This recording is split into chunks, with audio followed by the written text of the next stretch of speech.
You should highlight that. That's what I got told when I put this. Admittedly a whip. It isn't finished and it still had glossy oil washes on. So it's nowhere near its final tones. And I need to get on and get it finished. But do I highlight? So let's run through why I might highlight. There's a big thing in miniature painting. People are painting miniatures just for the miniatures. They're painting them to stand out when they put them in a contest or on a shelf or on a game board where you're looking at them from a distance. And they have really bright highlights and really dark darks. It's really common to spray black and then white and then just put colours over the top, using those to set your highlights and dark areas. I don't do it that way. That's not where I came from. I'm a scale modeller. You paint it the colour in the picture. And I think that's the difference and why I don't highlight. I'd love to know what you think about this topic, because I get a comment on it every time I do a figure painting. I should put more highlights on generally. And so it makes me think, am I doing it wrong? And in this world of social media, we often think, am I doing it wrong? Well, no, I'm doing it differently. I'm doing it for a different purpose to a figure painter. But even when I do my tabletop gaming, I'm just getting into Star Wars Legion, I'm probably going to paint them the same way because it's my style. And this is like art. There's the impressionists over there and there's the photorealists over there. They're both art. But you can't say to an impressionist, you're doing that wrong because you don't look like this one. And you don't say to a photorealist, you should paint like an impressionist. You accept them as different. And I think that's what's happening here. I don't really paint figures in the figure style because that's not the history of my modelling. As I said, scale models, you tend to paint the colour, then the base coat. You may fade it, you may weather it, but you don't paint light. Miniature painters paint the light in. And I can put my finger on, that's the main reason I don't paint highlights.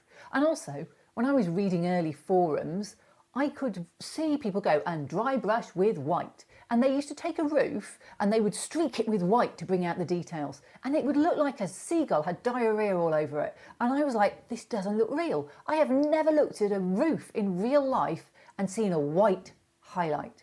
I never highlight in white, ever. But let's take something really, really simple that everybody should understand and look at it. A black, shiny, glossy helmet on Darth Vader. Now, if you look at in the movie scenes, when he moves, the lights move on his helmet because he's not in a fixed pose. If you're painting a miniature, you're always painting a fixed pose, so you can paint the light where you like it. If you're painting a diorama, I'm often not incorporating lights into my dioramas and I'm not painting the whole thing. I use natural materials. I never spray it back and paint it. So I'm doing the whole thing. It's a piece. And I don't want my figure to be on a different tonal range. I don't want it to be a brighter highlight and lowlights and all the shadows than everything else because it doesn't look real. And I'm chasing realism because I'm a scale modeller at heart. I want mine to look real. So let's look at this Lara Croft. I've done her with no real big shiny highlights. But when I move her around, I can see loads of highlights on her. And it's because there's a lot of gloss still on my coat. And when I look at the picture, just an aside, Tomb Raider do excellent, for all the 3 recent ones, they do excellent gear up guides. So everything is in all angles, in high detail, so you can cosplay it. It's brilliant when you're doing figure painting. It's a great figure to do. But I look at her, I've got the gear up guide, and there's definitely shine on that coat.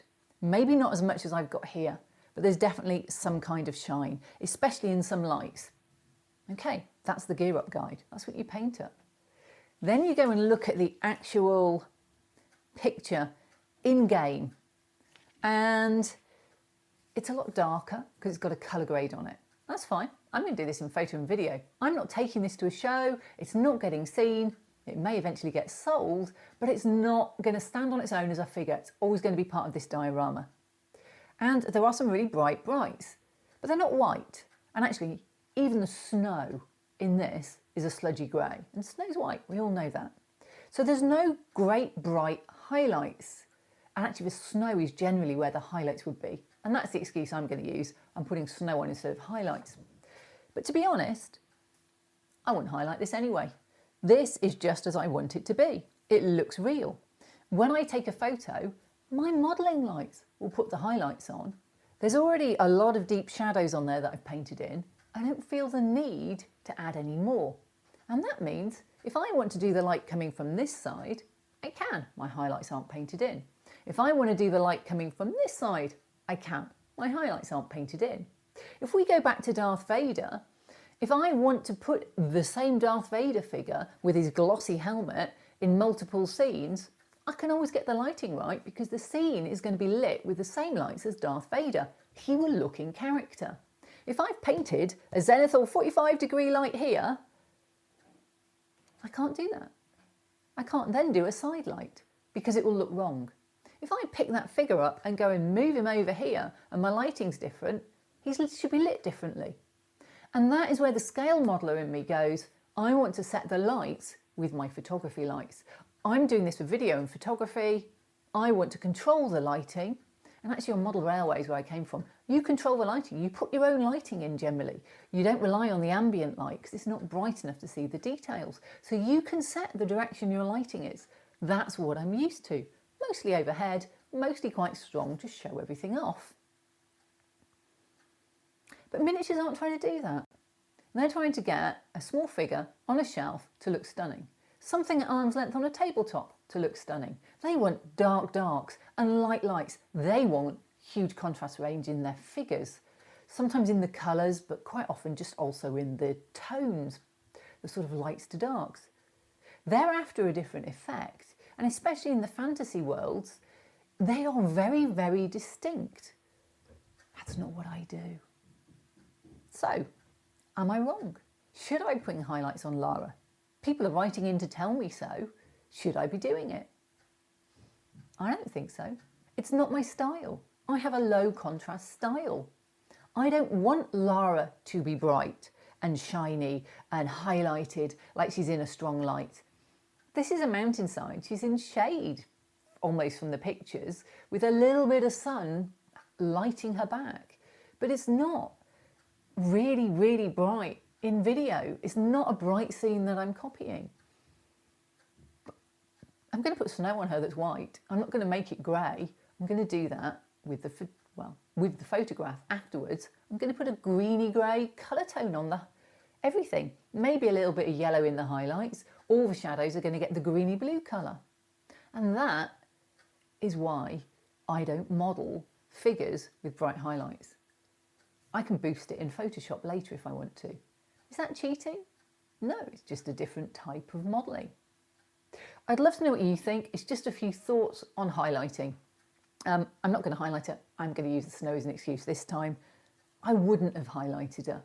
Just a discussion point. Think it's interesting? Drop a comment down below. Like, subscribe, notify. Lara's coming on her own ice wall climb diorama in the next couple of weeks. Depends how long I take to get the new printer that's just arrived going. Thanks to Elegoo for the Neptune 3 Plus. It's massive because I can't fit this ice shelf on my normal printers. See you next time. Have fun.